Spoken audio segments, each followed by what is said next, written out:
You over there thumbing through your notes? Nah, Yeah. Ladies and gentlemen, boys and girls, children of all ages, if you've been smoking rock or under a rock, you now tuned into the Personal Party Podcast. Chip. That shit is mad annoying. Don't worry man. about that, man. You gotta switch it up, bro. We You gotta got that switch big it up. homie in here. You Look, worry man, about my chip. Cause that shit is annoying. Look, I got one of my mentors in the building tonight. I got somebody I love and respect that taught me a lot of game. That fucking basically fucking kicked the door open and was like, hold on. That's my little man's. Chill. You know what I mean? Somebody that's a motherfucking pioneer to the culture. Fuck just fashion, to the culture. I got the living legend in this motherfucker right now. Brother Low, Thirsten Howl the third in this motherfucker right now. You heard? Now, you know how you say, right. I gotta come in with my, right. Like the motherfucking karate movie, yeah. Cause that's my shit. Right, brother Low. I will fuck you up type shit. Nah, but I had to bring the right, cause every time you do it, it always reminds me of either the karate movie niggas or the reggae dudes. When they, right. Mm-hmm. So, you know what I mean? I call it Kung Fu Reggae. The Kung Fu Reggae, that's crazy. hilarious. Because you could do them both back and forth, you know what I mean? My grandfather, my pops, my uncles, they always was on their right shit. Right. So, like, just me saying right is just hilarious, just to tie back in. But, Brother Low, man, we got so much to discuss, man. Yeah. I'm here. You know what I mean? I don't even know where to start because your shit goes back to the 80s. Your shit goes back to when I was born. Wow. And the way you push the culture forward for decades is admirable within itself. Now, before we even get into the Low, you was outside at a young age as a fly nigga in New York City. Brooklyn, to be exact. Brooklyn. Brownsville. Far Rock. Like I said, we're going to start with Far Rock, I was right. born in Far Rock, and my first breath of hip-hop was in Far Rock. Far Rock was, to me, like the motherfucking Bronx. Niggas was going hard with graffiti, and niggas was going hard with the styles, you know, of hip-hop. But, you know, most of my roots come from the gang culture of, you know, the Warriors type shit. My whole family were gang members. And they was wearing those outlaw colors and all that. That's what I wanted to be like. I wanted to be fly like that and rock some motherfucking cut off denim jackets and bleach that shit and all that, because that's how my moms was rocking, my uncles. So that's my initial introduction to how I wanted to be fly with my motherfucking afro at the same time. You know what I mean? Yeah, talking and shit. It's real shit. With a pair of nunchucks in your back pocket. It's 70s, baby. And I'm going to tell you the gangster shit is you had to make your nunchucks. You know what I mean? I would steal my motherfucking grandmother's broom, cut that bitch up, get the dog's chain that they'd walk the dog with, chop that shit up, use the chain with a nail, and I got some fresh-ass nunchucks, nigga. And you rock that in your back pocket with your motherfucking denim suit with shit cut off and bleach style. I used to see my mom's bleach the shit in the tub. You know, she'll throw the denim suits in there and then just splash the bleach all around. And that was the get fly shit at the time. That's crazy. Stonewall. That's called Stone. That's not Nah, Stonewall. that was the bleach. That's Today they call it, they got a name for it today. I forgot what they call it. Shit, It don't matter. That shit was bleaching to me. These niggas be changing everything now. My nigga. That nigga said that shit was bleaching to me, nigga. They got a name for it though. I see how they the way they present it now. It has a name to it. I feel like fucking for all my OGs, karate in the culture back then was like UFC for niggas now. That was like somewhat the real thing to be into. Cause you like, nigga, I fucking broke my grandma's broom and made nunchucks out of it. That was the culture, a part of being fly. What was that shit? What was it like running around in the 80s? You know what I mean? Fila suits. Description. Gucci. You was telling me about the Dior bucket I got over there. Like, nigga, they had that Dior. in the 80s. That's original. Shit like was in 83. I see mad niggas rocking the Dior bucket now. That's not no new shit. You went to a jam in Brownsville, you saw 3 and 4 of those Dior buckets. And that's all over New York City when you hit the jams, you know. In Brownsville, there was a jam in every project. So we ride from one jam to the other and all that just to show you fly shit or whatever. But I mean, growing up in the 80s, getting fly, it was all crazy shit, man. It's mostly because niggas was poor. And everybody wanted to look good and feel good. So that poor shit really made you want to be something else than poor. And you know, in Brownsville, it was like when you not fly or you on some bummy shit and you poor, everybody gonna tell you. And they gonna rank on you and crack jokes. Not sometimes, 24/7. That's a fact. So you go home. Yep, I'm a punchline rapper because of that. That's where my punchlines come from 50 motherfuckers attacking me at one time with jokes. So I gotta defend myself like crazy. It was no different than battle rap back then. So you had to be witty, you had to be sharp, you know? But the 70s, you know, my whole shit started from the 70s, back to Far Rock, like I said. I got introduced to graffiti in Far Rockaway. You know, most of my people was in junior high. I went to IS 53. I went to PS 197. I lived on motherfucking Mott Place, right off of Mott Avenue, right? And my grandfather was the super to these buildings, 4 buildings there. And every building, my whole family filled up all these motherfucking buildings. But on the right side of us was the precinct. We lived right behind the 101 precinct. And then on the left side of us was IS 53 High School. And then right in front of us was the motherfucking post office. So this was my playground. The school, the precinct, the post office.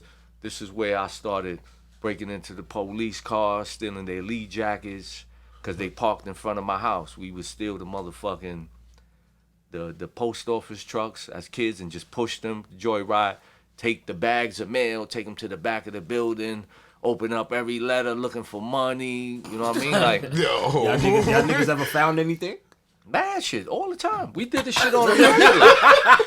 The money was always in the envelopes. Back then, Yeah, back like then it was always different. cash. That's You go through 10 Yeah. envelopes, 3 of them got money. So imagine the whole bag. Like this was before niggas was saying get to the bag. We was getting Y'all to was that getting to bag. that bag. Finding shit. Authentically. That's gangster. Right, so when did you get into the low shit? The low came a long time later, man. But I tell a lot of people, this low life shit didn't start with Polo. The name started with Polo and all that, but the style of fashion is a b-boy fashion to me. I'm a b-boy. I'm a breakdancing ass. Yeah, because you nigga. said graffiti, so graffiti and breakdancing is hand in hand. Yep. So as a b-boy breakdancing, I did the Puma suits. I did everything the same way I do the low right now. That's how I did the Adidas suits. That's how I did the Puma suits. That's how I did the Lee suits. You know, the fucking goggles, the headbands, the gazelles, the sheepdog. Niggas don't know about sheepdog. Everybody talk this. If you ain't have a sheepdog, to me, that was the prime and the golden shit of hip hop. And that was the gangster shit. Put me on, because I'm a young nigga. What the fuck is sheepdog? He gonna go get one. Wow. He gonna go get one. Put me on. I don't know, big bro. Put me on. Put me on. Let me see. Sheepdog is a sheepskin With coat. the sheepskin. Oh, that's what y'all call sheepskin We sheepdog? called it the Oh, sheepdog. sheepskin. Oh, okay. Oh, Oh, yeah. all right, Oh, right. yeah. With the I got hat, like 3 of those. with the with the mittens, inside, yeah. but you get stuck the fuck up too for your sheepdog. It was a serious coat, just like a polo goose. Niggas started sticking niggas up for polo goose, but niggas was sticking niggas hard for For the sheepskin. sheepdog? My Hard pops had body. a sheepdog when I was a kid. Hard So body. shout out to my pops for the sheepdog. I didn't even know that's what y'all called them. We was Called them calling them, you know what I sheepdogs, mean? man. I got Damn. stuck up for my sheepdog, man. That's Word. what really taught me the game after that. Because I'm 14 years old and I'm flyer than niggas twice my age. So niggas, you know, niggas got me. But niggas, even at 14, niggas stuck a hammer to my head when he took my sheepdog. But like I said, I respected it. It was part of my process of learning of how the game is played and how niggas get down and how to be. So later when it turned into some other shit, I understand and I know how to get down with it. But the sheepdog was serious to me. I think I loved that coat more than any other coat ever in hip hop. Even more than the polo goose, man. Get the fuck out of here. Yeah, it was that monumental. How much did that shit cost back then? Sheepdog was like $150, $200. That's a lot of money back then. Back then, yeah, that was but a then lot you of get money. the hat. That's You about get a the rack. hat to go with it. The mittens you You said. get the mittens. And like, yo, niggas will snatch a nigga sheepdog hat off of the train. Like when the doors close and you know how that window open. Shoot. Niggas would snatch the hats like that. But that was a real big coat for hip hop. Go watch Crush Groove. Go watch B Street. Everybody got the sheepdog on. Go watch Wild Style. You know what I mean? You'll see how important that coat was to hip hop. Like that was one of the biggest coats in hip hop, period. You know what I mean? At that time, that was equivalent to the shell toe. You know how much the shell toe meant to hip hop? Yes. The shell toe was the biggest sneaker besides the suede Puma. But when the shell toe started popping, it dominated everywhere. You know what I mean? The shell toe Adidas. That shit was equivalent to the white Uptown right now.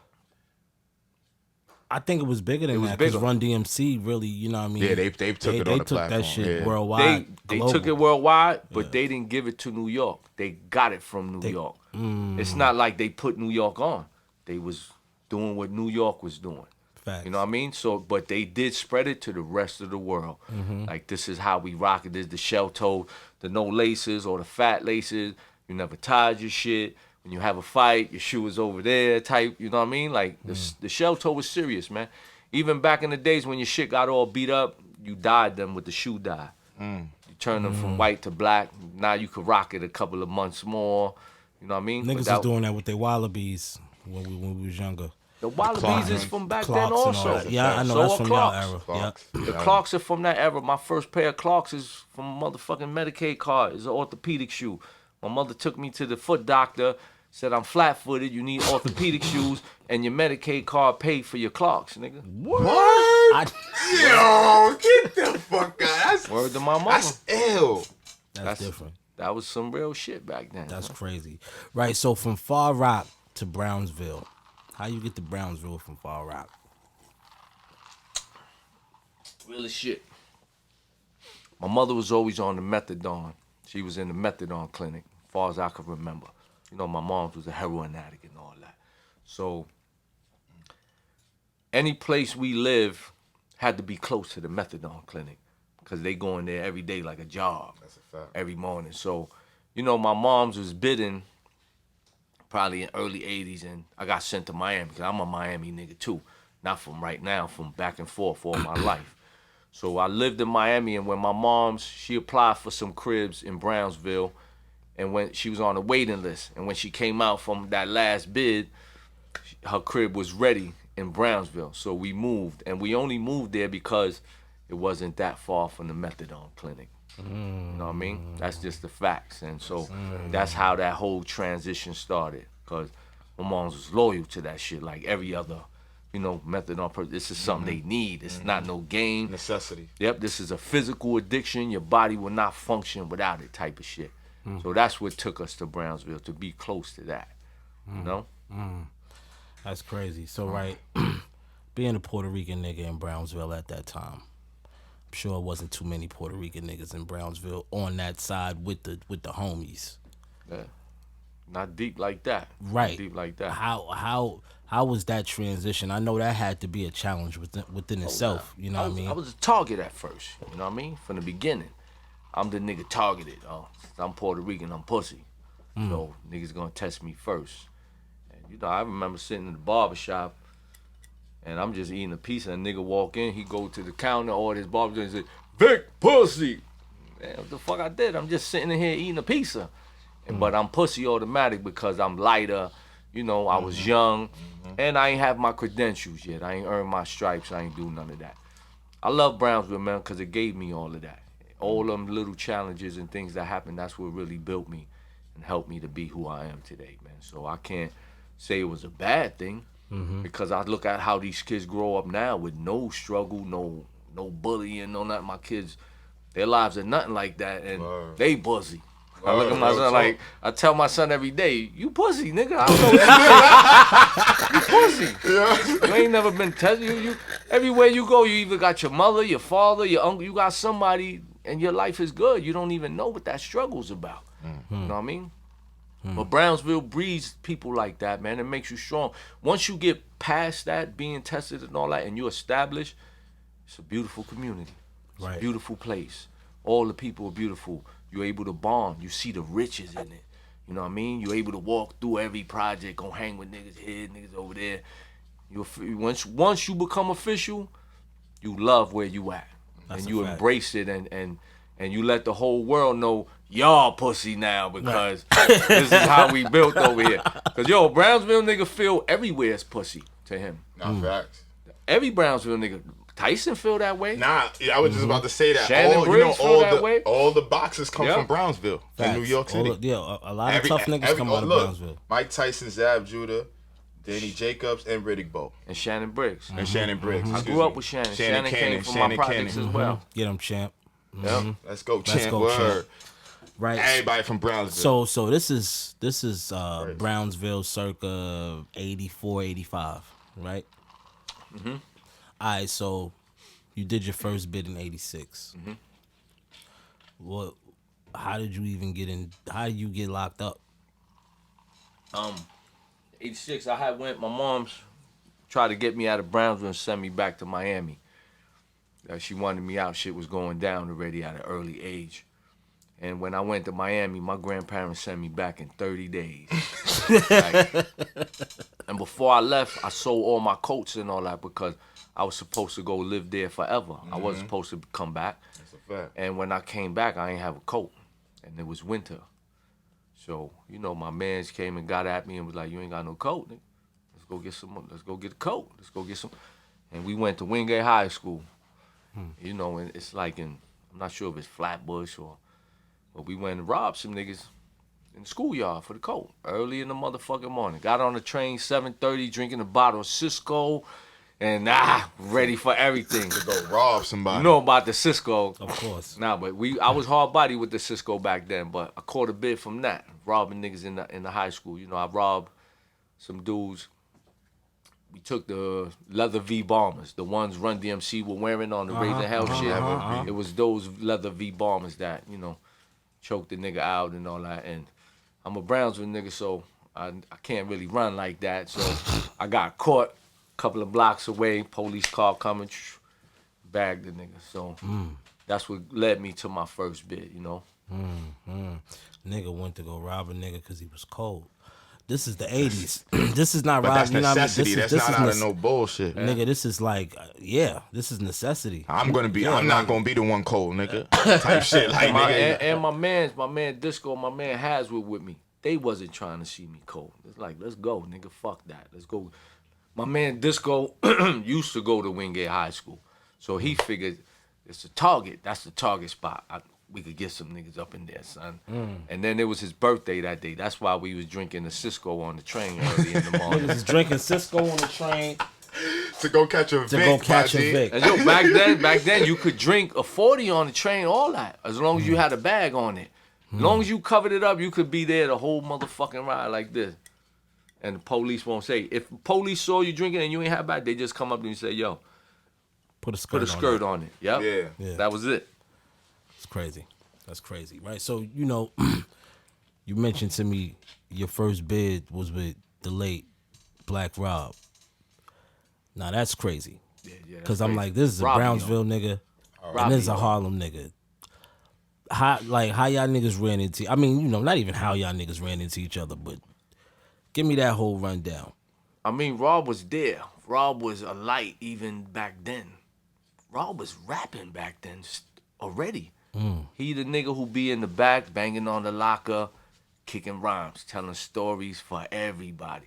And the nigga was a crazy fucking comedian. Harlem nigga. A massive comedian. He joked all day. He was mad skinny. He had a big head back then. He danced. You know what I mean? He would do all these funny dance, but he would rhyme. And, his name was Robbio. When I first seen him on the Locks 24 Hours to Live joint, and I saw the video, and I'm like, oh shit, that's my nigga Robbio. But before his raps was funny and more comedic than anything else, and now his raps was a little different that I ain't know. But Rob was that nigga, man. He was funny as a motherfucker, and On that same bid, I met a lot of dudes that became legendary after the bid. Some niggas made it to America's Most Wanted. My nigga Loose Joint. I don't know if you ever heard of Loose Joint. He's fucking legendary dancer for Michael Jackson. Remember the Time video, Mariah Carey, Janet Jackson. So Loose Joint became something big, and he was dancing there. He was practicing every day, even while we locked up. My man Bosco from East New York. Half of the dudes I met there still my friends till today. You know when what did I mean? you meet Rack Low? Rack, I grew up with Rack's uncles and his grandmother's house. His grandmother's house was right next to mine. So I grew up with his aunts and uncles and stuff. His uncle House is one of the dudes who actually made me Toughen up. Nah, but he showed me how to rob everybody. Rob everybody. Cause you know, Brownsville nigga, they don't rob one nigga. They rob everybody. Like if you get on the train, you rob everybody from the last car all the way to the first car. My nigga House used to take me to the Deuce, the Times Square, for the ball drop. And those times you go there to rob. You go there to dig pockets. You go there to brawl. You go to do all that. And you know, his name was House. So you know what house meant back in the day. It's like house and shit. taking your shit. Yeah, you know what I mean? fact. So I met Rack through his family, man. His Aunt Becca, you know, who's my family as well. And that's how I met Rack, because he was a little kid in their house. You know, when I started seeing, he moved in like years later. I've known them forever, like living there. I eat over there. You know, I hung out with them for all kind of shit. House was the dude who actually named me Gucci back in '86. My name was Gucci first. You know, even when I did the biz with Robbio and all that, everybody called me Gucci. Even when they see me today, they still call me Gucci. You was one of the niggas that had Gucci on in jail. Yeah. How the fuck you pull that off? You gotta be tough to have Gucci on the my nigga. I'm gonna keep it 100 with you, brother. What type of time you was on? Bro, what type, and there with Gucci on in the joint in Rikers, nigga. Back then, nigga. Nah, I was on some respectable shit to everybody. Respectable shit. That's the Brownsville, fact. I respect it. I'm not here. I respect everybody. I treat everybody decent. Jail is the place where you'll learn the most manners in your life. If you don't have no motherfucking manners and you go to jail, you coming out with all kind of manners that you never had, because you ain't got no choice. You better have manners. Jail is full of equal amount of good people as it is bad people. I'm still full here. Still full over there? All right. So you're gonna meet both. It's a balance, just like out here in life. It ain't all bad. There's a lot of positive, righteous motherfuckers that there, and they're gonna teach you shit. They're gonna give you the lessons, the jewels, and all that. You know, so I always conducted myself like that. I'm not in here trying to be no Debo. I just want what's mine. I want my shit respected, and I'm gonna hold it down. There's times you get tested, you gotta prove it and shit like that. So, I mean, when I had the Gucci sneakers in jail, I ain't had one pair. I had every color. Yeah, niggas don't know that. And you see the flicks is all over Instagram. That's a fact. It's all over Instagram. You see every flavor, me in different pictures with the greens on, state greens, whatever. Every different color Gucci sneaker you can imagine. High top, low top, polo sneakers on the island, big uni sweaters, the big crown robes up north. I had cookie pillowcases up north, shit like that. That's crazy. And a lot of niggas never even seen that in jail. Like, I even seen a lot of lowlifes come through and rep hard and, like, really decorate their cells, decorate their cubicles and shit like that. But my shit was always low. I had wall-to-wall carpet in my shit. My moms would mail me fucking the bathroom rugs, but she'll send me 4 of them. So I could make my whole shit rugged out. So you gotta take off your shoes and all that when you walk in my shit. You know what I mean? My nigga was poorly in there, you heard? Yeah, but I was never on no tough guy shit, son. That wasn't. I always. Do what you do. Man, I always respect. consider. Like, if you ever heard my music, you never hear me say thug, That's a fact. gangsta. That's a fact. I always consider myself a regulate. I'm gonna regulate the situation of what it is. I don't gotta be no motherfucking thug. I'm not here screaming gangsta. I'm just gonna regulate. You know? Yeah, was it true, as a low head, was it true that you had to steal your shit? and not buy your shit? Like you was looked at as a yes. cornball. If you bought your shit, you was looked at as a cornball. Yes and no, because a lot of niggas bought shit. I bought shit. Yeah. I didn't steal everything. You know what I mean? I didn't start off stealing everything. Right. I just got fly. I didn't steal none of my Adidas suits and Right. Puma suits and shit like that. But for a lot of low niggas, yeah, that was the qualification. You can't be down with a lot of niggas, certain niggas, if you wasn't coming to steal or rob. Matter of fact, some niggas didn't even know how to do that, so other niggas are gonna bag you up first. You're gonna be a bag man. We're gonna walk in the store, somebody gonna give you the bag, they're gonna fill it up, and you gotta walk out with the bag.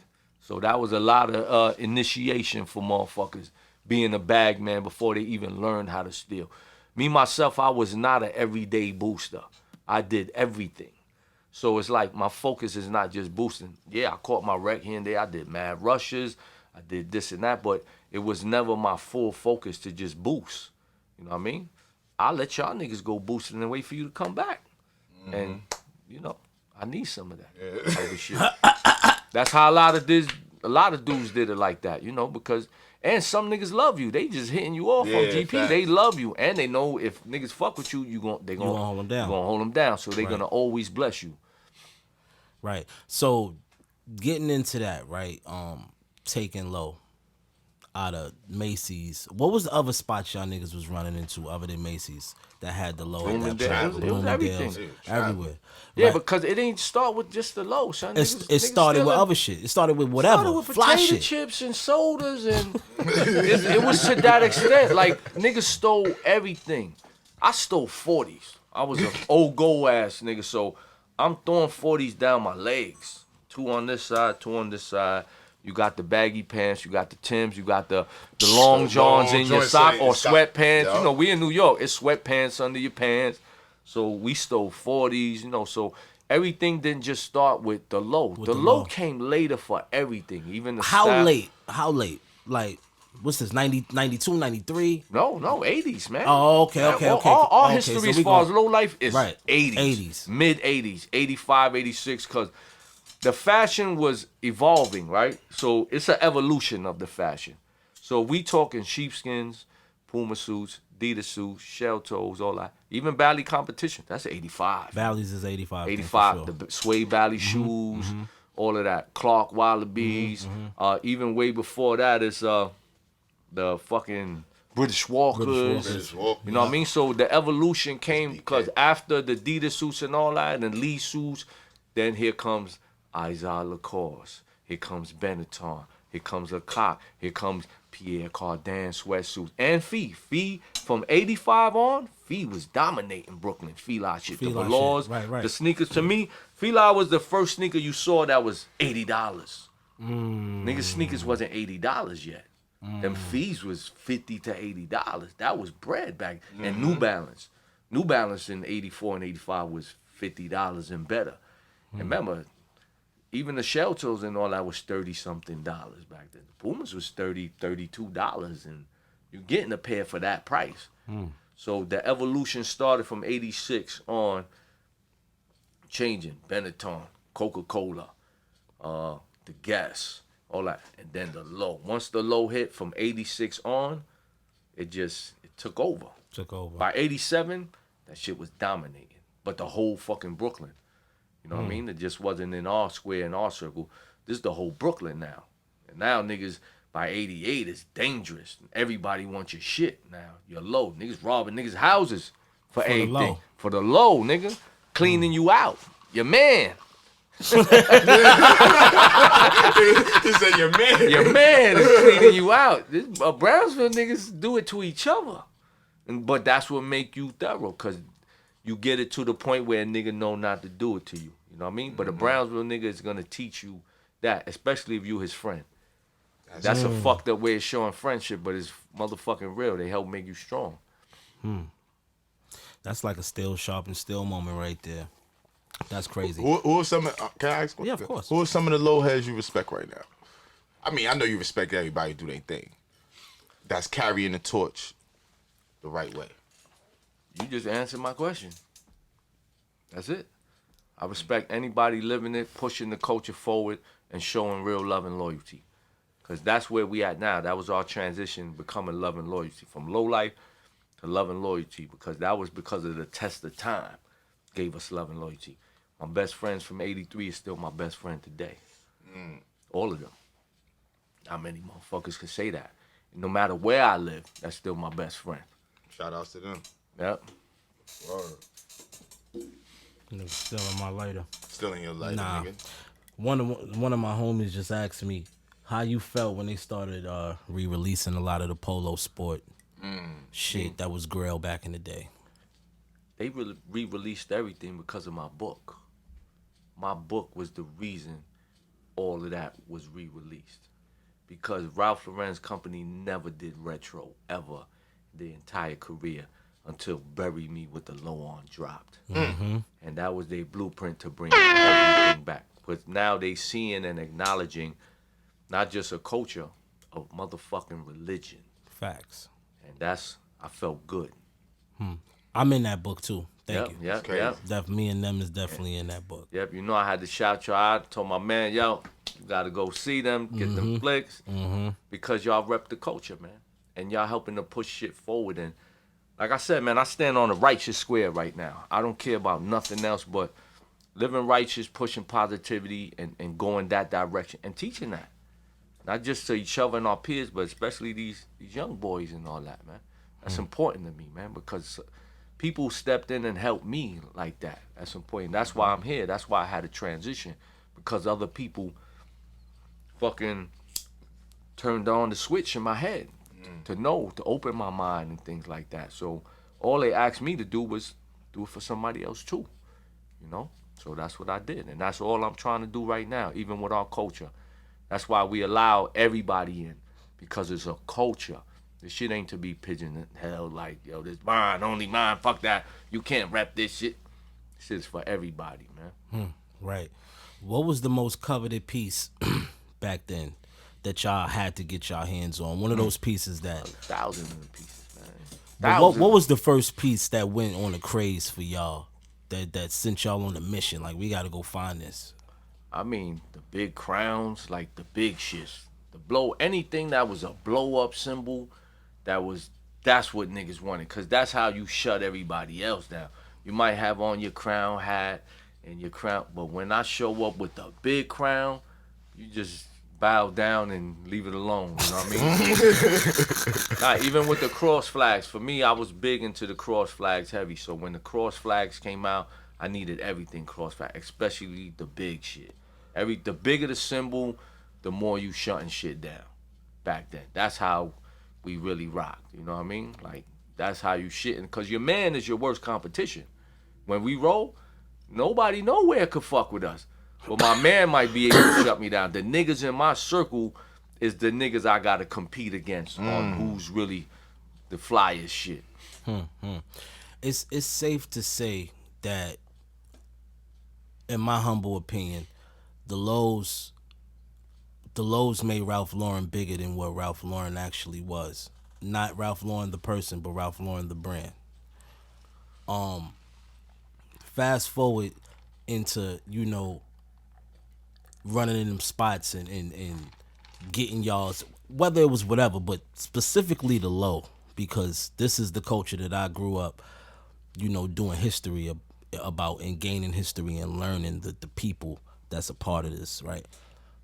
How pissed off was Ralph Lauren and them during that time when y'all was running in the spots? Or was they even pissed off? Did they look at that as marketing, you think? Like, fast forward to right now, like... It was forced to. They learned from it. They learned what was hot. They saw what was being stolen, and they manufactured more of that. That was their fucking way of, their marketing strategies of knowing what's going on. You know what I mean? And they always had insurance, man. That shit never affected them. Shit was never It's the truth, man. Right. But they definitely learned and they saw, man. They definitely analyzed everything we did, man. You know? So I don't think nobody was mad. Especially to this day. Like, you know, they embrace the culture now. Nigga, you was with Ralph. You might got some pieces Ralph ain't got crazy. at this point. Ralph be giving me shit straight from the closet now, so it's different. It's crazy. When I get those packages, Ralph done send me flowers to my house, son. Damn. with notes and all that, and saying thank you and acknowledging the culture and saying, he sent me a note one time that said he knew how important it was to attach my story to his story and the brand story and the whole low life story in one. And they did exactly that, man. And just for them to acknowledge, Ralph comes from what we come from. Ralph is Yeah, in he's New from the York. Bronx. Ralph is I from the just Bronx. found that Ralph out. Lifshitz Vinnie Mac. is from the Bronx. Polo Ralph Lauren is a New York thing. Yeah. And Ralph comes from the hood, Facts. from the ghetto, from Facts. poverty. He's From the somebody Bronx, who built this bro. shit. So he's the That's American, crazy. the American dream story, like you, like me. We came from the ashes, man, and we made something out of nothing, and that's what he did. So that's why we all here right now. That's some real New York. That's shit. some real New York shit. Yep. That's a fact. Yo, what was it like getting the first call from Ralph? Like him embracing you? Like what went through your mind when he reached out to you? Well, I actually got reached out from the director of Very Ralph, named Susan Lacey. And she told me she would like to include me in the documentary for Very Ralph. And, she explained to me what she was doing and, what I could bring to the table. She wanted to hear my story and share it. So I didn't meet Ralph till after that. Once everything was said and done, then they put us together. When I met Ralph, I met his whole family. I met his wife, I met his brother, I met his son, his daughter-in-law, his other son, and I hung with everybody. I took pictures with everybody and shit like that. And everybody knew who I was on a major scale, and they showed me love, yo. I remember me and his son David took a picture, right? And I seen it on the internet, and somebody posted it, like, and somebody wrote, Ralph Lauren's two sons in one of the comments. You know what I mean? But to be acknowledged like that, they automatically included me within the family, like I belonged there. You know what I mean? That felt good, man. Who your So- top 5 low heads? I mean, my sister, ain't nobody fucking with her. She the beast. My sister and her husband, oh my God. Like, I dressed my sister. Her name's Sita. I dressed her from a little girl, and she's my son. I call her son. That's my name for her, because she my son. I always laced her up. The way I blessed her with everything. Now I go to her. Sita, you can find me something? Hook me up with an outfit, or get this for me, and Sita come through. Like, that's what she do. You know what I mean? So my sister's up there, but as far as in the culture, because there's a lot of different levels to That's it. a fact. There's people in industry within the culture. There's like Sadada's one of them. He's been a major representative holding that flag everywhere he Wasn't go. Fab a low head? Fab a Brooklyn nigga. He wore a lot of low. Yeah, Fab is known to have run with low lifes, respect to him and all that, but he didn't carry it and push it in his music or say any or really mention it to help us bring it here at the same time. Otto. Vado wore a lot of rugby. Vado is from Harlem too, Yeah, right? that's my Right. brother. That's Good love. guy. I mean, like I said before, man, I respect everybody doing it. I don't sit here and click, yo, y'all niggas can't that's a do fact. this. Yo, let's embrace. We got a big I'm community. just talking about, yo, you the big LO. Yeah, but it's like, as far as founders and all. Yeah, now, some of these those niggas names. is. I need those names. Oh, Boostin' Billy, man, he's the greatest.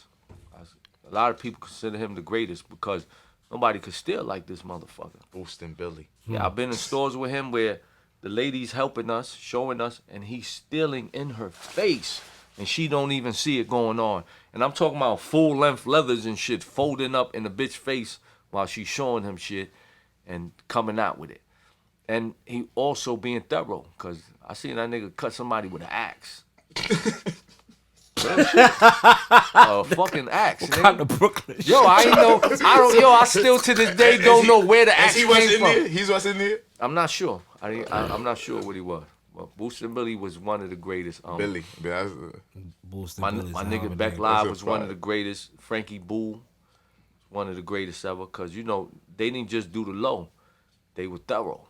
And that's what really helped carry the name and for everybody to respect it. Big Boo, my man Disco, my man Has. You know, there's so many names, man. I could be here forever. And pardon me to everybody who Nah, they there's love no that. way I can say everybody's name. There's so many of my man Bar Kim. My man Bar Kim was from Queens. He was a Queens South Side nigga. But I used to work at a messenger service. So I used to be a dispatcher. So I used to recruit niggas from the messenger service. I met Bar Kim at my messenger service. And he was a Queens nigga. He came to hang out one weekend with me in Brownsville, and he never left. That nigga moved in, but that nigga was no different than any other Brownsville. He was the grimiest. You know what I mean?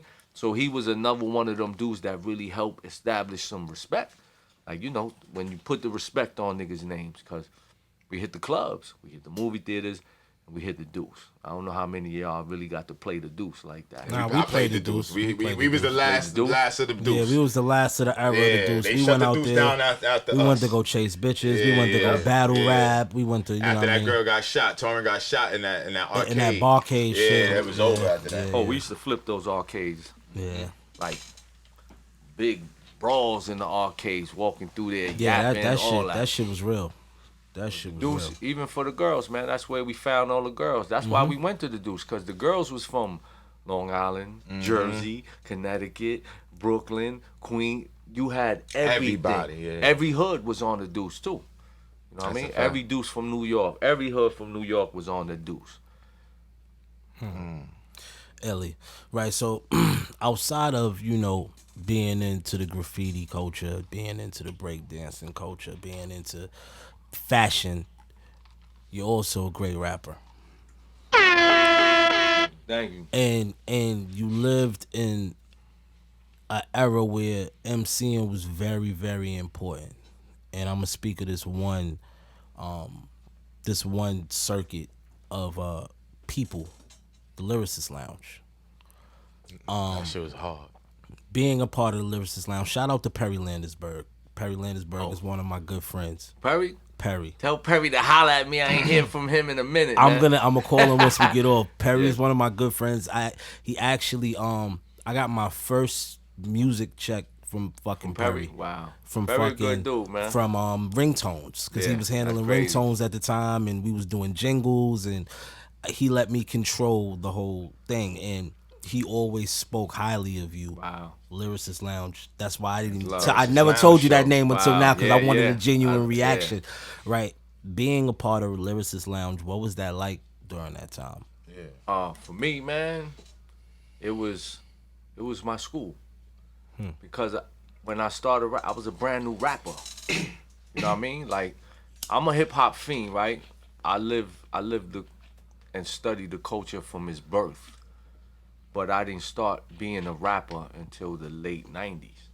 So when I started rapping, I met the Lyricist Lounge people immediately. Like a month after I'm rapping, I met Danny Castro, met Ant Marshall, you know, Blue Davis. I met Perry. I met Jake Septimus. I don't know if you know Jake, but he was also one of the partners in the team. So that's where I really got to get around other MCs and be sharpening my skills, because I'm not a rap nigga. My flow might be a little off, but I'm hungry as a motherfucker. So the more I was around everybody, all we did was cypher. So if it's 20 niggas, and anytime I cypher, I don't rhyme with you, I'm battling you. I'm attacking you, I'm coming at you, and I don't give a fuck. And if it's 20 of y'all, I'm coming at all 20 of y'all. Everybody will tell you that shit. But everybody, because it's the same like when you rob a nigga. You're not gonna rob one nigga, that you rob everybody that's there. So it was the same mentality when you rapping. You know what I mean? I approach everybody like that. Even back then, you know, I used to go to the tunnel a lot, and when I started rapping, I never went in the tunnel no more. But I went to the tunnel every week, and I stood outside, and I waited for niggas to come. Everybody. And I made niggas battle me. I had my Jeep out there, system, back door open. Anybody who came, I stepped to their business. And I'm not letting you walk away either. You know what I mean? You gonna battle me. You gonna rhyme. I battle everybody. Who's some notable niggas you battled from back I battled Pudgy. I battled Buster. I done went at it with Onyx, Fredro. Shout out to my nigga Fredro, Even that's man. the first time me and Tragedy was out there going at it one night. That's hard. On some rhyme shit. I stepped to Melly Mal, nigga. Melly Get Mel, the fuck out bro. of here. What? Come on, What bro. type of- That's that's crazy. Yo, my name is Thirstin, so that means everybody. Like, so that, but at the same time, I love and respect these niggas. That's why I'm stepping up. I need to prove myself, and I need to make sure I'm that nigga for real. So if you could shut me down, then that means I gotta go home and get my shit. It wasn't nobody. I stepped to Ra, man. All due respect, I stepped to Ra God. as well. You know what I mean? And when I stepped to Ra, yeah, he came to the side with me, and he let me spit first, and he was like, yeah, that shit is cool, brother. You know, that shit is nice. He ain't spit back or nothing, but it still was, I stepped on some battle shit. Like, I'm coming at you, you know? That was always my mentality, because I'm a battle breakdancer. I'm a battle everything in hip-hop. That's what's always me, man. Do you feel Puerto Ricans get they just doing hip hop? To be honest with you, because Puerto Ricans was there from the beginning. We the- Started it. Puerto Ricans are the co-creators of hip-hop. Talk your shit. I mean, Platform. Let me hear something. I feel like we get our just due because we acknowledge, but we don't get acknowledged with all the great Puerto Ricans we have as MCs. You know what I mean? Like Pun is our king, right? But they don't let nobody else have a status like that, even after Pun. Nobody. I think Joe got a status like that. But not like Pun. Not like nah, Pun. Nah, Pun is It's immortal. different. His I mean, skill. Joe's the man. Joe's Yeah, the man. his skill level is ridiculous. Joe is But But, niggas ain't but respected Joe like that. Joe had a hit record since '92. yeah, but No, Every year, 100%. every year from like '92. yeah, but He had a the hit culture cares about your skills more than your hits. Can Joe do But what? not- Can that's Joe, true, Joe but do I what feel like he Kiss got did? skills Can too. Joe do what Kiss did? Yeah, I Pun think can he do could. that. Yeah, Nah, I don't think Joe. Come on, look, bro. listen, And I'm not gonna listen, do the Joe as listen, the man. listen, I'm listen. not. That's No, one no, of no, my no, no. favorite But you niggas. gotta understand what I'm saying. Longevity and having records and being an MC, as you see, will get Oh, you. he's will the get you hottest. far. Yeah, he has. So longevity Probably the best alone, career. longevity alone, he's gonna be able to last. He probably with got anybody. the best career. His hip hop. Got a long, almost. he got a long and career. as a Like- Puerto Rican, let me Yo. my you know, I respect. I don't know Joe personally, never rocked with him, nothing like that. The main thing about me as a Puerto Rican, I respect Joe because he walked through and nobody could say he's pussy. He walked through like, Facts. this is me, this is what I do, it's whatever. And I always admired that because he represented us properly. That's what the fuck we is, you know what I mean? That's a fact. But from the same sense of, I don't put Joe and Pun in the same category. My name is Thirsten Howl, the Skillionaire. Skills is first to me. I don't give a fuck about what you wearing, how many albums you sold, what hit you got. Your skills is where I give you my status and my rate rankings and shit. Like, he didn't have that for me. He represented hits, showed the culture, consistency, longevity, but nobody ever seen him like Pun. Even to where, look at Joel Ortiz. Love Joel Ortiz. Like, that's a skill. Why Joel Ortiz isn't being acknowledged in the same way like Pun? His skill level is ridiculous. I feel that way about Bodega Bams. Well, that's what I'm saying. I'ma always give niggas they ranking according to their skill. For me, it's skills first. Still, like, well, Ra got it because his skill. Whether niggas like what he do, whatever, but the culture is gonna always rate you according to your skill. The mainstream is gonna rate you according to your sales, your popularity, but the culture is gonna go with skills first. That's a fact. Now, Dipset had more hits than Locks. There you go. It was a performance. It was an MC thing. It just, they wasn't prepared. Skills won the Skills battle. won that battle. Not your hit, Yeah. not your Grammy. Skills won the battle. For me, it's skills first. I'm still all about skills. My first album called Skillionaire. Second album, Skillosopher. Third album, Serial Skiller. Skilletary. License to Skill. Skilligan's Island. I'm about to drop Thoughts Illustrated. I got the Skilimanjaro album ready because for me, it's still skills first, and I don't care. And much love to Fat Joe. I love and respect what he's done because he represented me as a Puerto Rican. You know what I mean? And he held his head fucking high. Who's some of the Puerto Ricans you looked up to growing up? in New York City? I'm growing up in New York City, I'm gonna say Jesus.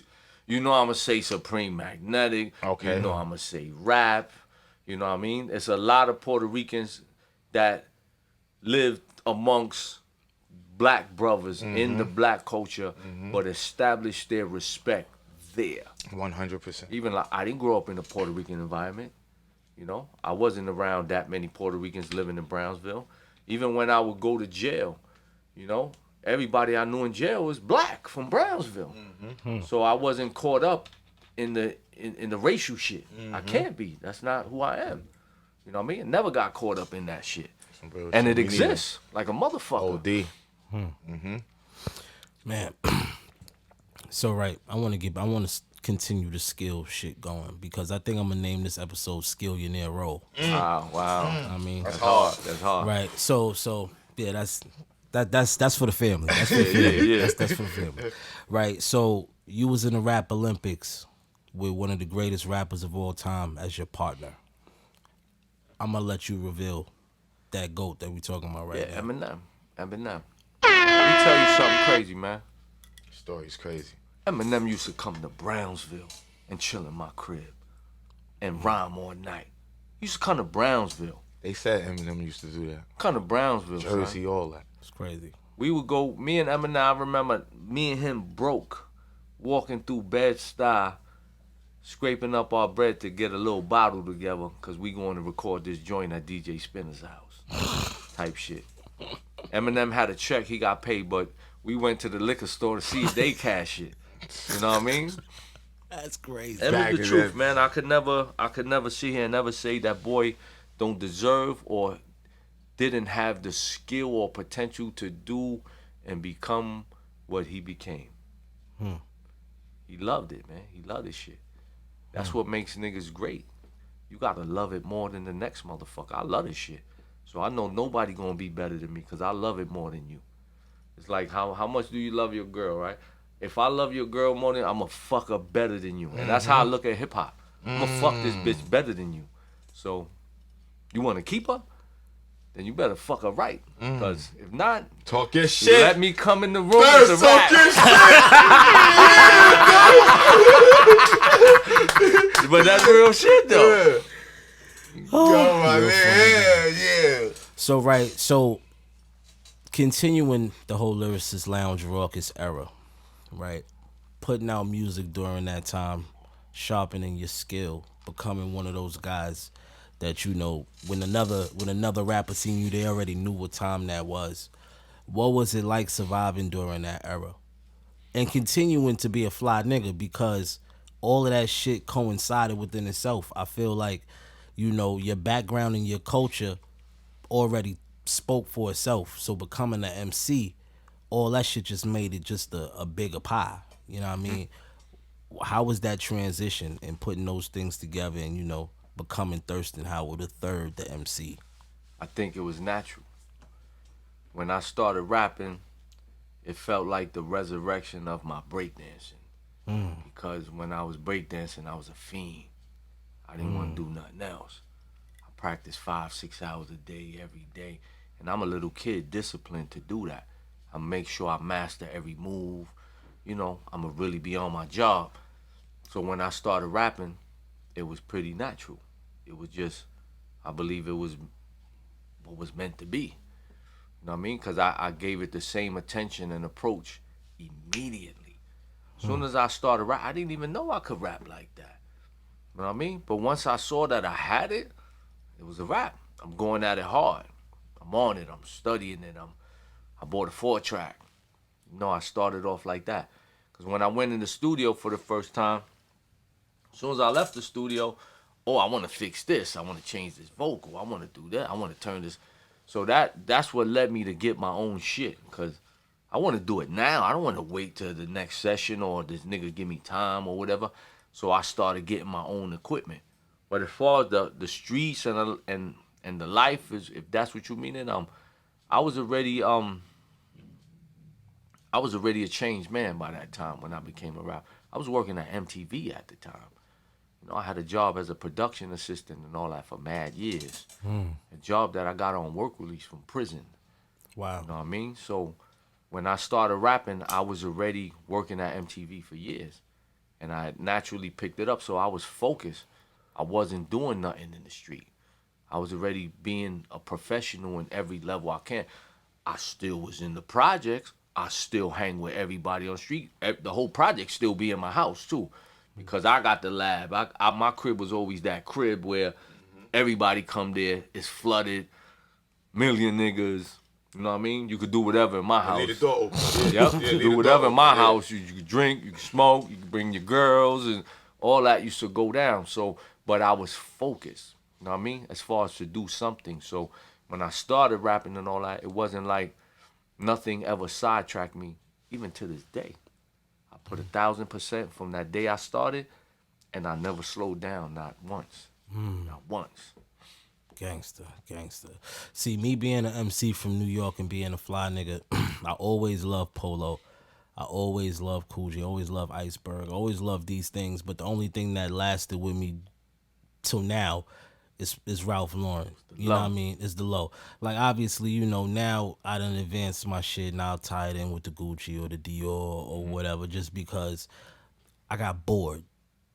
With the low? I got bored. Wow. I got bored, brother Low. But I you feel know, like with low life, we was always everything. That's Right. what a lot of people don't know. This is it's a culture. Yeah. And that's what I be telling It niggas, wasn't like, just look, the man, low, man. it ain't, it's not what's on me, it's what's in me. yeah. This is what it is. If I got naked right now, I'm still that fly nigga. Straight up and down. With the logos, with the style. Because you make the clothes. It's not what I got on. It's my aura. It's my motherfucking posture. Facts. These Facts. things make your clothes. I could be in the same room with a dude wearing the same exact thing. But we gonna look different because of my aura. Because of who the fuck I am. Even if nobody know who the fuck I am, you're gonna know I'm somebody. Because you're gonna feel it. My energy is alive. It's always, even if I'm silent. I think when I'm silent, it's even more scary for motherfuckers because they don't know how to figure me They out. can't read you. Yep. So it's like, man, who this nigga? What he up to? But they feel the energy and they feel the aura, and that's a lot of New York niggas got that, especially Rikers Island niggas in New York, because the nigga come walk in the dorm like that, you be like, who this nigga? And you know, niggas is plotting early. See, niggas, we low collectors. You're a historian. You know what I mean? Way past anything that I could be in this shit. Like I said, I got into this shit by admiring niggas like you, Mayhem, Rap. But you also help You know what carry, I mean? brother Low. If nobody ever tell you, you carry the flag in places we're not. And that's what makes it bigger for all of us. Talk about the low. Talk about the low. Yeah. Champagne. Perfect timing. What's up, man? Oh, man. Yeah. Champagne. Think about this nigga right here, boy. Come on, man. Y'all done already popped out like 4 bottles and I ain't even finished one. That's how this nigga, yeah. That's my guy right there. Oh, man. The big L.O. in here. Yo, this guy right here. Which Got leads the which big leads me elbow into in a here. story. Grab Yeah. somebody. Grab a seat, grab a please. seat. Put it right there next to Smoke. So, move that back, Gucci. So, like I said, you know what I mean? I always loved the low. But, you know, I was always in the other shit, too.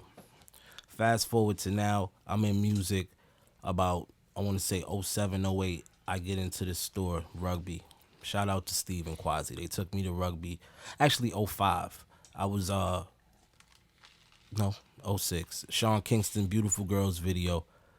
I needed an outfit.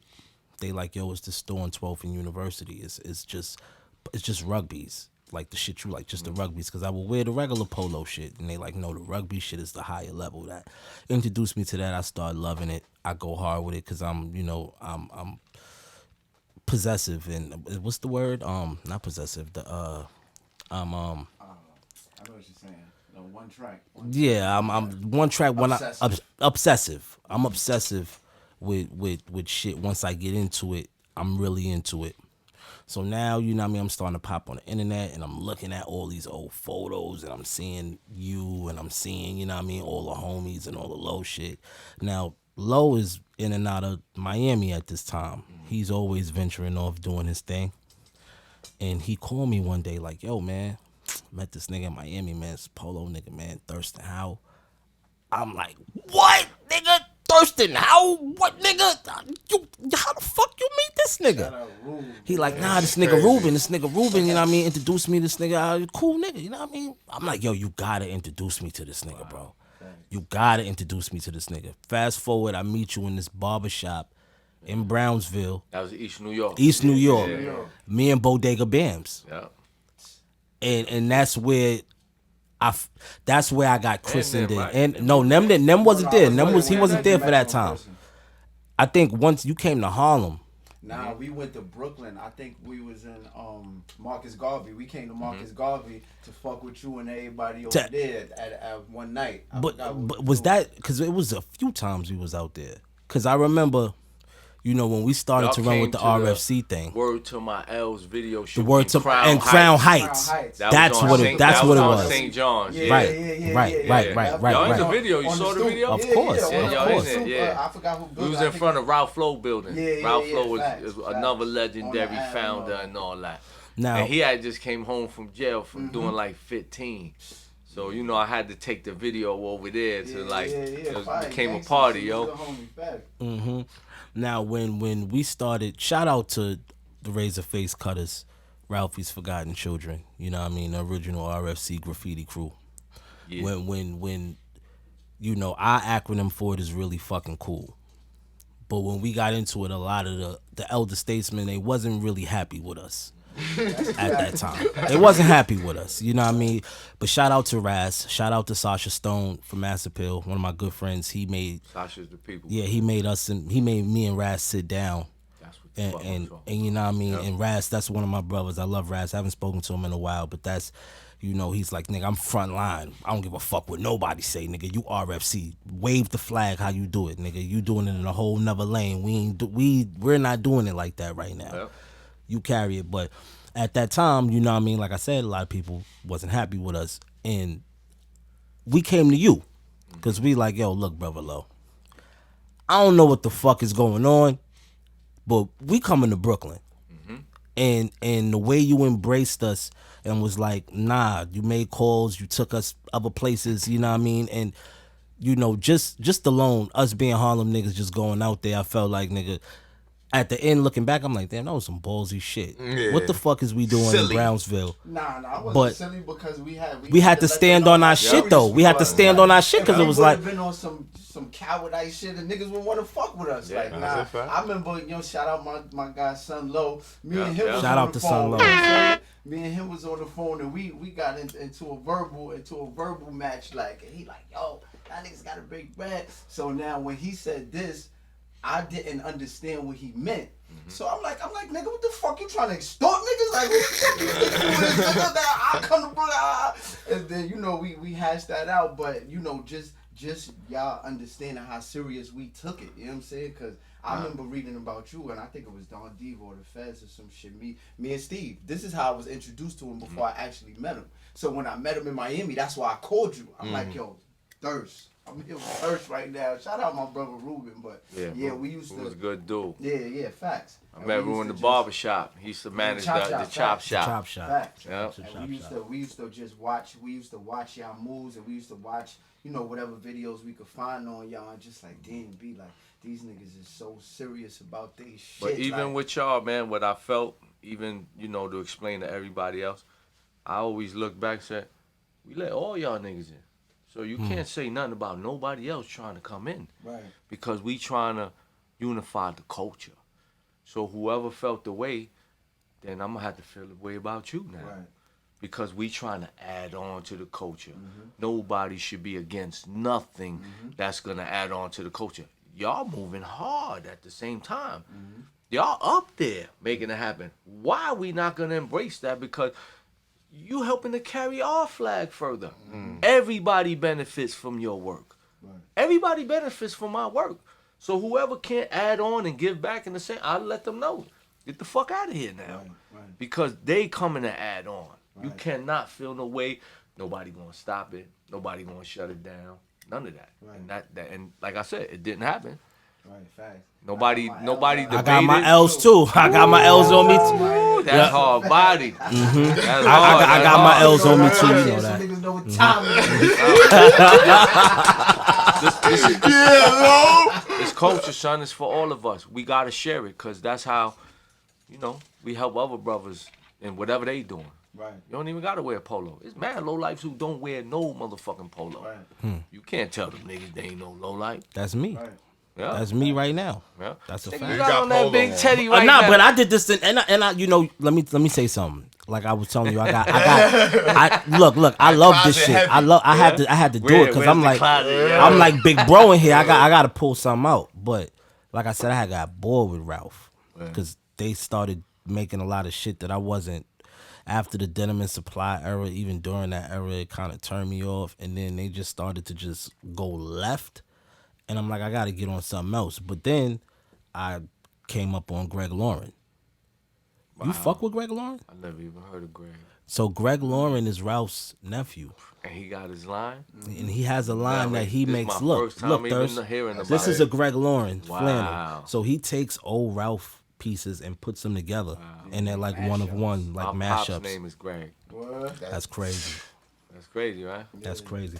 Damn, I ain't even know you ain't know about Greg Lauren. Yeah, you Never would, heard about you it. would love it. Oh my God. Dylan brother or something, right? Dylan that owned the candy shop, the candy shop on Third Ave downtown. Probably his grandson type of shit. Maybe somewhere in Yeah. the family, but he's definitely so that's what I got on, just to keep the low shit going, because it felt fresh to me just having like the patchwork. It's like a patchwork brand with a bunch of patchwork shit. I but- be making a lot of my own shit. So I'll Yeah, I create. be seeing- I make wallpaper, nigga, for my crib and shit like that. Word, yo, They got man. I Gucci. already know what your crib Yo, is. his Nigga Yeah, got the Gucci mansion is fan crazy. blades, yo. I never seen that nowhere.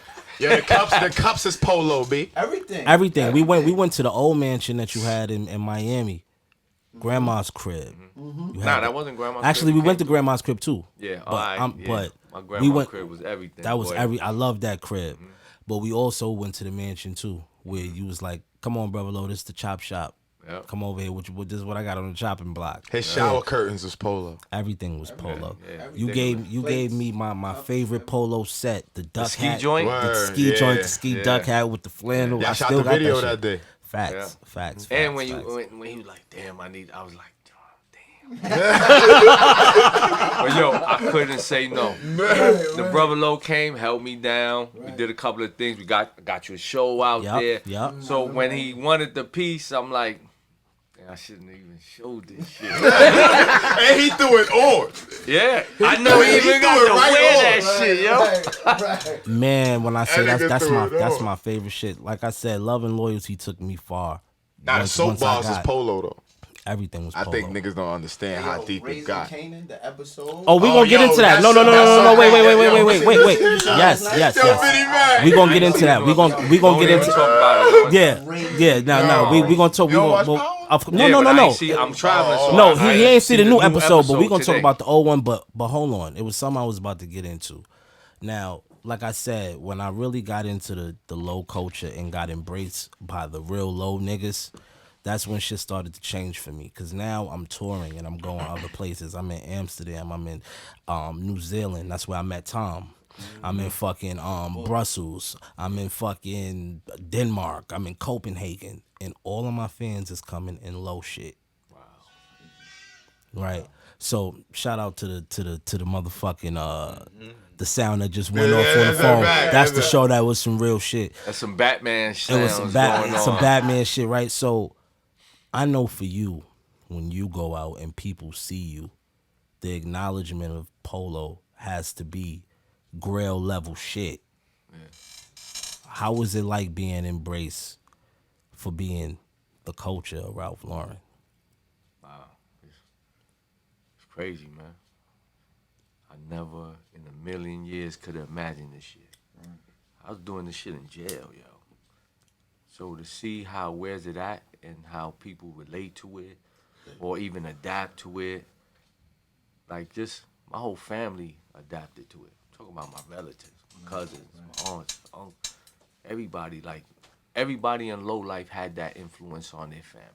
That's how the low wives came about, right? The low wives. That's crazy. It everybody automatically got into it. So, I mean, I feel like being an ex-con, being looked at as a thief, as a poor ghetto motherfucker from the projects and all that.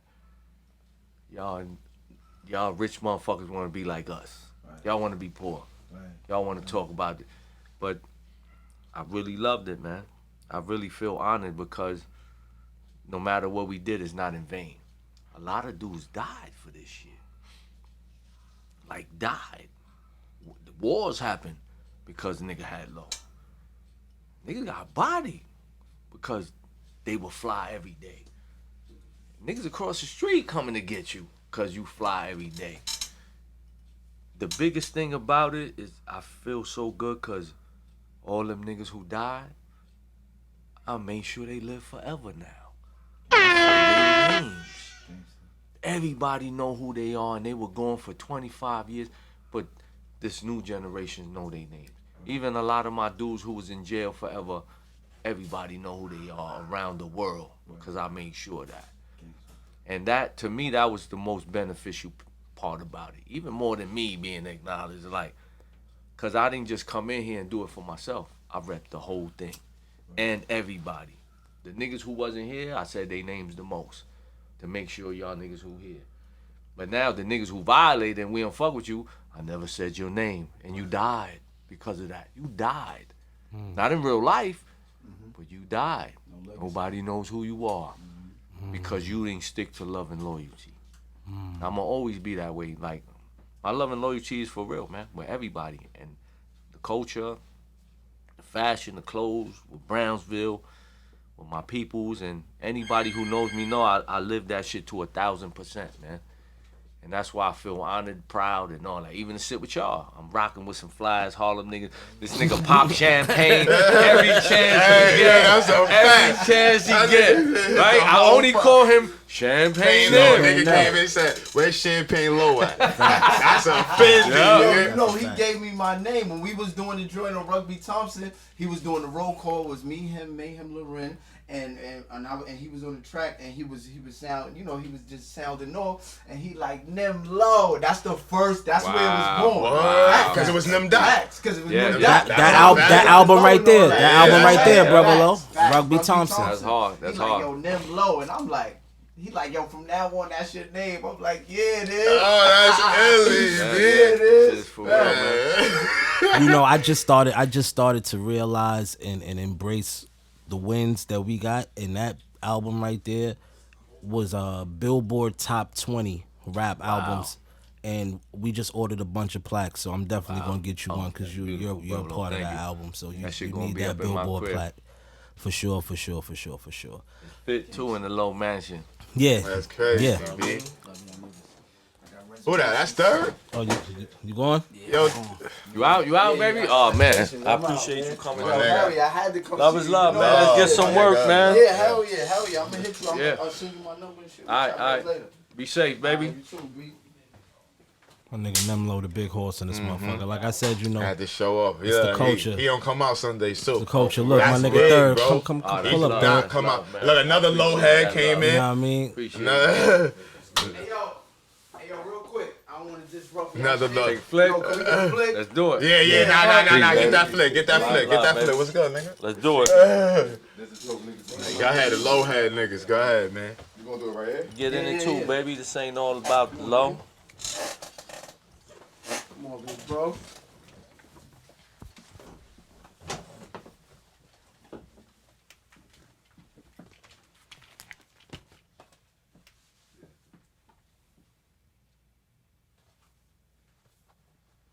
Gucci? I'm gonna send that to everybody. Yo, thank you, man. Yo, good to Love, see you, baby. bro. Likewise, I'm gonna man. talk later, yo, bro. Yup. Impromptu moments, man.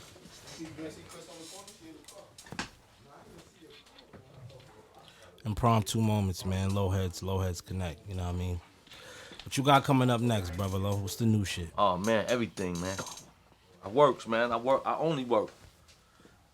I only work and I only be with my family, man. That's all that matters to me. So I work while I'm taking care of my family. I probably got 5 albums. I don't know what the fuck to do with. That's good problems. I got this new joint with Smooth the Hustler, man. My favorite shit right now. That's your favorite shit right now. You was every time you talk about that shit, you smile And like. DV Man. Alias Christ did the hook. I'm a Brownsville legend. For my Brownsville. Yo, that shit is so hard. I got this one song though, right? Because I really feel like I need to start changing the message in my music. Because my mentality is different than what I be projecting sometimes. You know, I'm an entertainer, so I do anything entertainment-wise. But for what I feel is right and wrong, I feel like I'm doing wrong. And I want to start changing that. My message has to start getting different. You know, I got to start saying shit that's going to resonate and help instead of me saying shoot them up and kill them and stab them in the neck and buy these drugs shit. I got this song right now called The OG Stands for Open Grave. The OG stands for Open Grave. You running with the wolves in the hood when you caught that case. How you raise your son to make the same mistakes. The OG stands for Open Grave. Like, you know, it's that aspect of what I'm feeling where we gotta add on to change something. We gotta start saying something. Especially to the niggas our age who still guiding these niggas down a certain path. That shit is wrong. I'm starting to feel wrong when I'm making music that way. And that's just me being honest as a man. But I'm also an entertainer because my music is pure entertainment. You see, I'm massive versatile. I go everywhere with it. I do Spanish shit, I do love shit, I Don do comedy Chicharron. shit. Don Chicharron. That's Yeah. what Don That's my shit right there. I love that fucking But I song want to and start. I video. want to really start going that route. Like right now, I got to do this song with Wise Intelligent from Poor Righteous Teachers, right? So I already told him like, listen, I want you to lead the song because I need to follow what you do. I don't want to impose on. I know they serious about their message and what they trying to get across, you know, and what they putting out to the people. So I want to do what he feels is the right thing to do for a song. It's gonna still be skilled out, creative, all that, but things gotta start changing. Even for myself, man, I feel I have to. I feel it's my job, you know what I mean, at this point. Cause my music is retarded, son. The more you listen, you see like, this nigga crazy. It's on some crazy shit. Because it is. You know, I do everything. I do massive, nasty music. Like, I do whole nasty. I got a new album with the 2 Live Crew. That's how much nasty. You give it up like that? Yeah. I- Beyond. Oh, he got us. We're gonna get to his segment shortly. Oh, you get on some. Oh, some you gonna- Nah, you yeah, gonna I'm a love this porn shit. head. You gonna- I'm my kinda- shit is ridiculous. I got a mixtape right now called. I got a mixtape right now called I call it Porno Lyrics, right? Talk to him. But yo, Talk to him. my reps advised me not to release that shit. Fuck them niggas. Who told you to not do that? Oh. There's niggas out here that need that, like me. Yeah, but my shit is extreme. I need that. All I right, said, hold on, with brother. skill. Hold on, brother. Hold on. Hold on, wait. you never saw my video? Crazy bitches got the best pussy. I'm pulling that up. Alright. Hold on, brother. We gonna get into that. Hold on. Let me play. Let me That's play. Hold on. offending. Let me play a little stupid music. Oh, we jumping in the Pornstar. He hit the segment. He hit the Right. segment. Oh nah, I go hard with that. You do- I do full projects. I do full projects. Who's your favorite? Like, who's your symbol of porn? What I'm woman? not a porn dude. I'm just a fuck nasty with- lyricist. Cool G rap talk like sex. That's me. That's my style. When So it comes you to set the soundtrack for it. Yeah, and it's skill, but it's skills is involved at all times. So it's like it's nasty, but it's skilled the fuck. You never heard dreams of fucking a cartoon? Nah, bitch? you put me. I feel bad. You never heard dreams of fucking a cartoon? he bitch? ain't do his job. Check it out. I ain't do my job. You missed the To Google. take it is tasteless, talking right? about? This dick will have Wonder Woman pawn in her bracelets. I offer candy to little orphan Annie. In front of Tweety Bird, I backshot Granny. Me and Shaggy, me and Shaggy ran trains on Thelma and Daphne. Nasty, She-Hulk's pussy nappy. Little Mermaid, her bra made of shells. I know the pussy good, but I'm not trusting the smell. Olive oil starving. Don't even start me. Wilma and Betty wear the same shit to every party. Barbie's got it all. That's a fact. Yo, Barbie's got it all. She could have my seeds. The Powerpuff Girls got their name smoking weed. Raggedy Ann got no breasts and she can't dress. Stop fucking with that hoe. She don't keep a clean crib. Broomhilda rides her broom in more than one way. Chitara has some pussy that was untamed. Betty Boop is a racist, she ain't acting right. Only fuck characters that's black or white. Charlie Brown said, Lucy's twat juicy holding her knees. Little girl, she's really older than me. Jasmine from Aladdin, we was reggae cabin stabbing. Pepper seed planting, finger fuck could get my hand in. When this occurs, treat them like birds. Smurfette rode this dick that was bigger than her. I fucked them all and counting loudly, proudly. Yogi Bear scared to have his bitch around me. Snow White ain't too pure with this thing in her mouth. Cinderella had a ball without me taking her out. Blackster. Catwoman is a freak. Tell by her outfit. One Facts. finger, 4 fingers, and her meow mix. Son, I gets busy with Talk the your Dreams of shit. fucking the cartoon, bitch. I gets busy That with need the to be a nasty cartoon. shit. Yo. I gets busy with the nasty shit. Well, I gets busy with this, you know what I'm saying? Since, yo, that's a, you know what I'm saying? Look, Thirsten Howl, he just hit the soundtrack for us, you know what I'm saying? Yeah. So we giving out to Angelique Jolie. Oh. Angelique Jolie, the asshole queen. Woo. We fucking with her. She opening, she gape, that's the gape queen. If you don't know it, hey, yo, you know what I'm saying? I don't See? even know what that means, son. Yo, well, you wow. can hear it. Yeah. Yeah, you gaped the bitch or two. I'm sure you did. I gotta wipe at home. Yeah. Oh, yeah. We ain't talking about that, me too. But you know what I'm saying? We got a job to do at the end of the day. You know what I'm saying? You know what I'm saying? That's so, crazy. Angelique Jolie, that's, yo, am I saying? I don't fucking know this. Your Pornstar of the week. Yes. You asking me some shit. I'm bugging nigga. out. Shit Yeah, you do. asshole queen. Niggas know who I'm talking about. That's how we giving it up right there. That's a fact. This nigga just freestyle some shit. Nah, he just gave me the whole little segment, I though. got whole projects like that. The whole project is nasty. Like I said, niggas advise me, don't put that out right now, son. It's crazy out there what's going on in the world. Leave that alone for a little while. You know what I mean? This nigga, bro. Yo, when we did the album He's On, right? We did an album in Miami called Penny Plans, right? But it's the soundtrack to Sucking and Fucking, based on true life events. That's how the title and all that shit is listed. But when you see the Crazy Bitches Got the Best Pussy video, you see what the fuck we was talking about, man.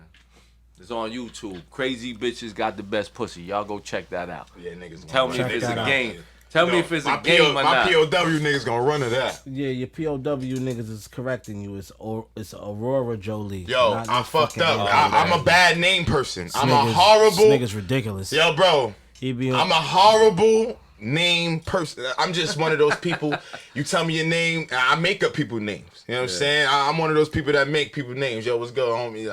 I just make up your name. You know what I'm saying? And that's what I call you. You know, when I call you, that's what I call you. I apologize, but I whacked off to the bitch a couple times. So you know what I'm saying? So I'm invested. Oh, wow. She can't say nothing about that. But thank you for correcting me, because they knew who I was talking about when I said the asshole queen. See, I know what she was talking about. Oh man. Don't worry about it. They knew who I was talking about. I knew I was bugging. I'm like, Angelina Jolie. I was nigga said Angelina Jolie, bro. Oh, I fucked Now, up. when he say asshole queen, we call that the backstage pass. You know what? The backstage pass. Backstage pass. You got a That's her backstage new pass name. for me? Yo, Aurora. Your light skinned ass with your big ass double D titties and that fat ass butt. Yeah, you. Yeah. We in here with the OG, you heard? Nah, he don't like that term, excuse me. Oh, nah, I ain't saying Nah. like that term. I said them niggas who doing that foul shit, they open Open graves. graves. Copy. That's what it is. Like, Okay. you know, OG stand for a lot of shit nowadays, man. On guard, only good. There's a lot of, you can phrase it however you want. But them niggas who doing that bullshit, you just waiting to die, man. You're open grave, man. Because you're not leading properly. You're not showing the next generation how to help you remain alive. You know what I mean?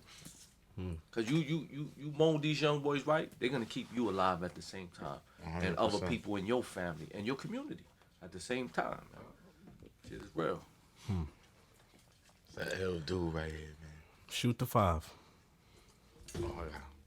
Got my 5. So we got another segment on this show that Show have, because you know Show is my man's. Like, you know, I had him with me when we was in Miami back in the days. He's been around. We started this podcast because I argue with this nigga a lot. Yeah. We argue. You know what I mean? good Yeah, it's good content. I occasionally shit on him, but he does a good job. Of You what don't he shit does. on me. Nah, shit on You you. try. I shit on you. But he does good at he does good at what he does. And this is the segment where he shoots 5 names at you. You give me the first thing that come to mind when you hear these 5 names. Shoot the 5. Rack low. Back low, my brother, Ralph Lauren. the icon, Smoke Dizza. my brother, Them low. my brother. I'm gonna switch it up on you. We're gonna go PR on you. Hector Lavoe. The God. That's motherfucking Bob Marley of Puerto Rican.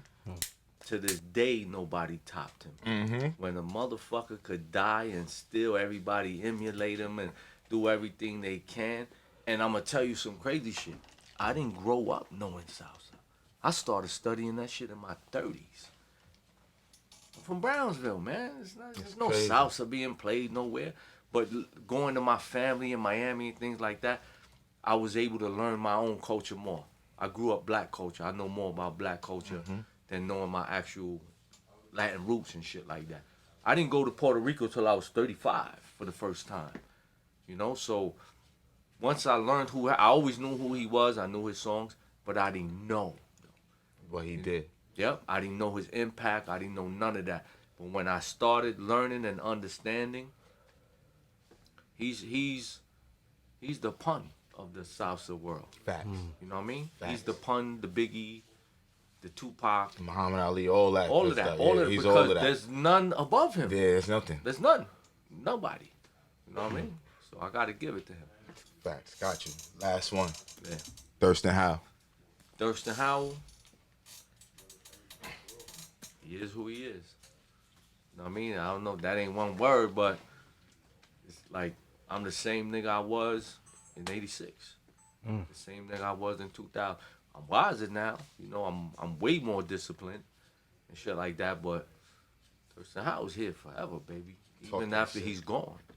And that's what even if I never had a major situation or a Grammy or sold, when I'm gone in 100 years, my great-great-grandchildren are going to be able to look me up and see me and say, oh, you walk like great-great-granddad. You look like him.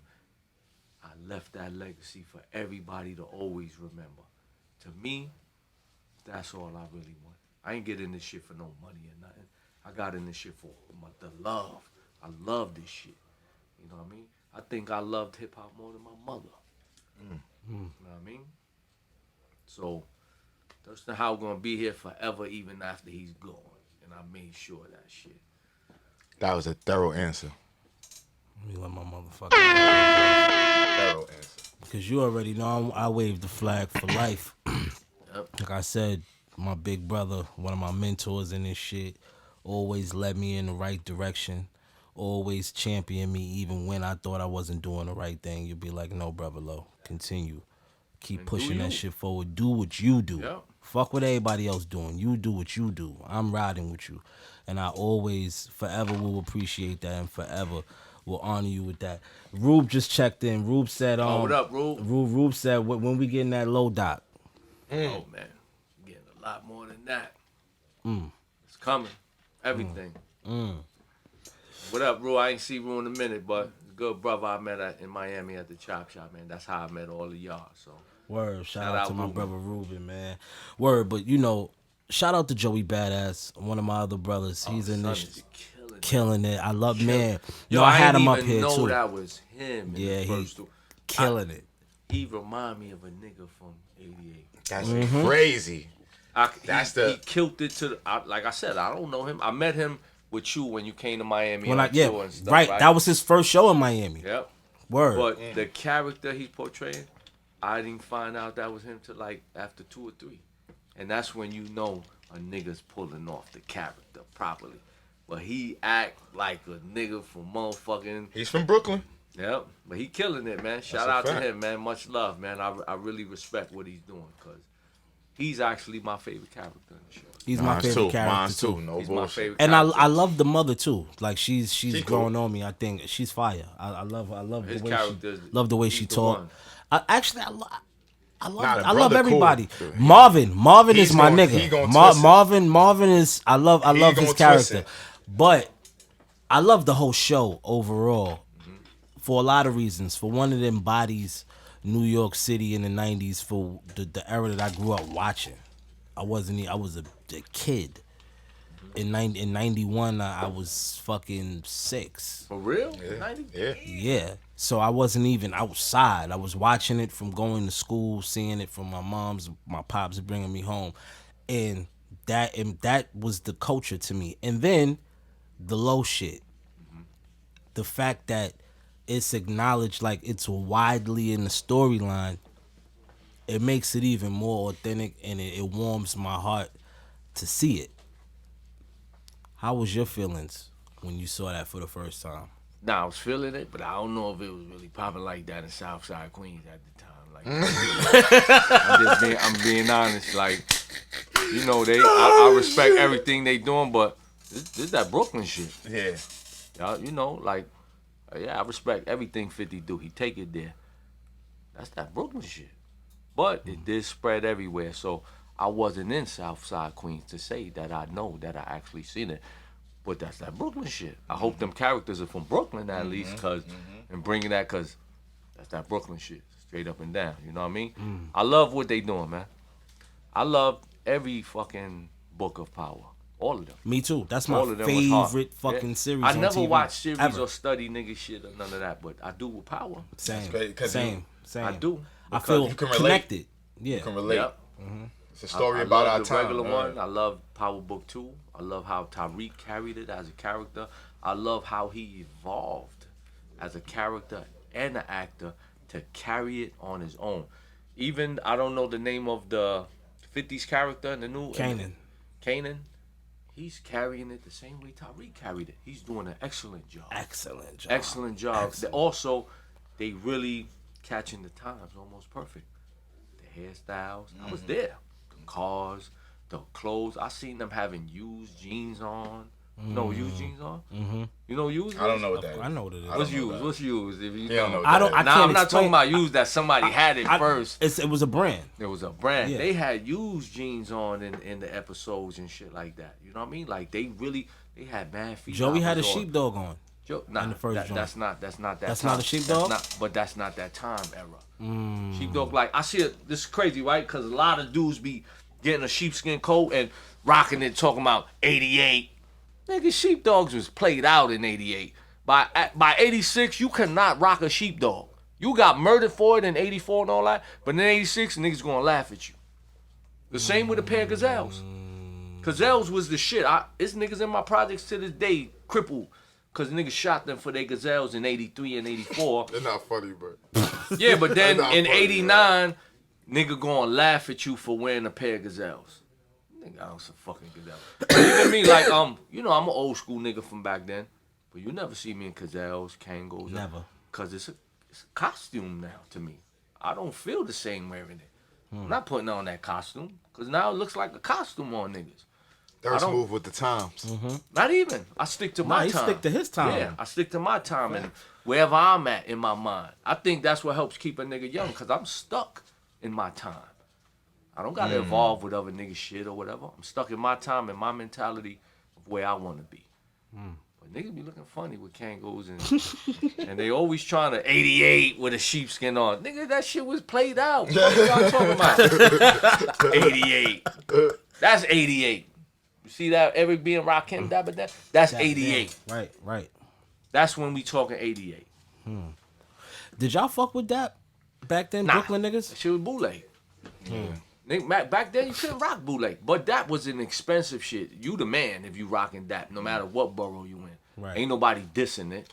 Right. But low lifes looked at it like it's bootleg, like every other bootleg shit that was out there. It was a But we couldn't afford it anyway. You had to buy that shit. You can't steal no dap shit your size and all. You had to Right, get it because it was custom. Yep. Right. That's what made his shit unique. Word. Because that era, you know what I mean? Even in Raising Canaan, Yeah, Joey they had Unique the is dap. wearing Yep. the dap bubble, you know what I mean? Because that was a part of the era. But it was just interesting. I always wanted to ask you that, like how the Lowe's felt about that back Nah, then. we never 'cause touched it. We never touched a lot of shit.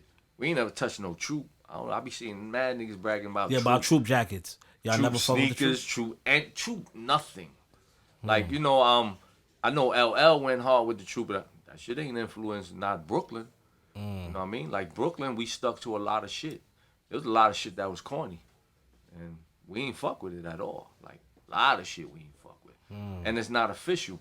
Like a lot of dudes today are talking about certain old styles and they put certain things on the table that shit wasn't official just because it was back in the day. That don't make it official.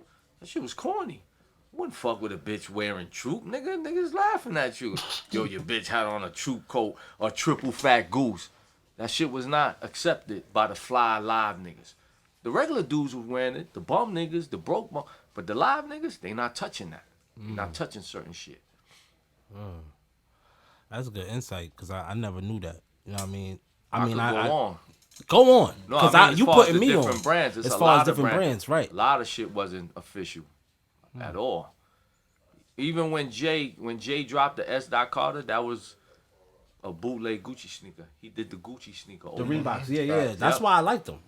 I bought them. Yeah. I'll be straight up because Gucci wasn't even making the sneaker no more. And then his second sneaker was the Polo sneaker. Facts. He bootlegged the black Polo sneaker with the stripes. Like I said, I used to rock those on Rikers Island too. You know what I mean? But it still wasn't the same, man. Now, in days, the bootleg shit is perfect.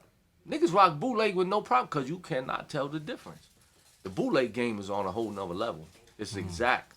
It ain't like before when nigga made a bootleg Polo. The nigga looked fucked up on the horse and all that. You know what I mean? The nigga had a Now golf it's club dead on. instead of a polo stick. Right. But now they're perfect with it, man. And for every brand, they fucking bootleg that shit exactly.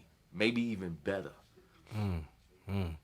I mean, yeah, that in certain brands, yeah, I think, you know, for niggas like us, I think we could identify it. Like, I know Dior ain't make that type shit, or I know Ralph ain't make this. This is just a little too blatant.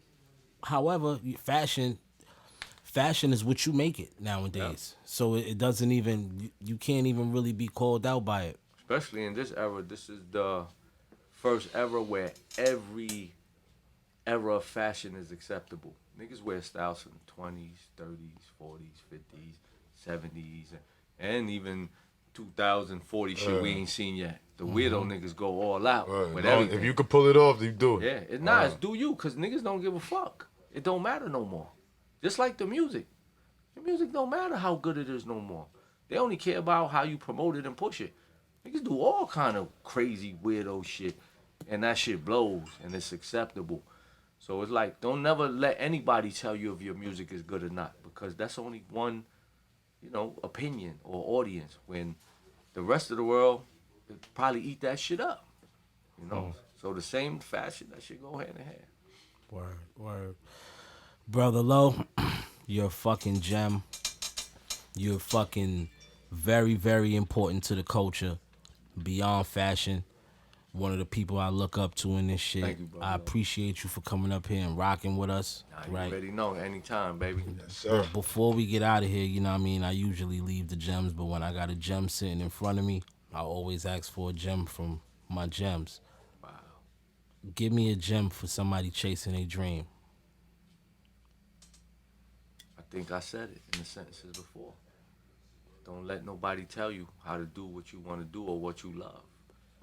You do it yourself. If they don't believe in you, you show them motherfuckers. You do how you feel it should be done. There's no rules no more to how you do your art or the game. There's no rules. The rules are all been out. I follow the rules and commandments and all that. but them shits don't exist to the rest of the world. Do you, man? As long as you're willing to do the work, you're gonna make it happen, man. The work is always gonna speak for itself.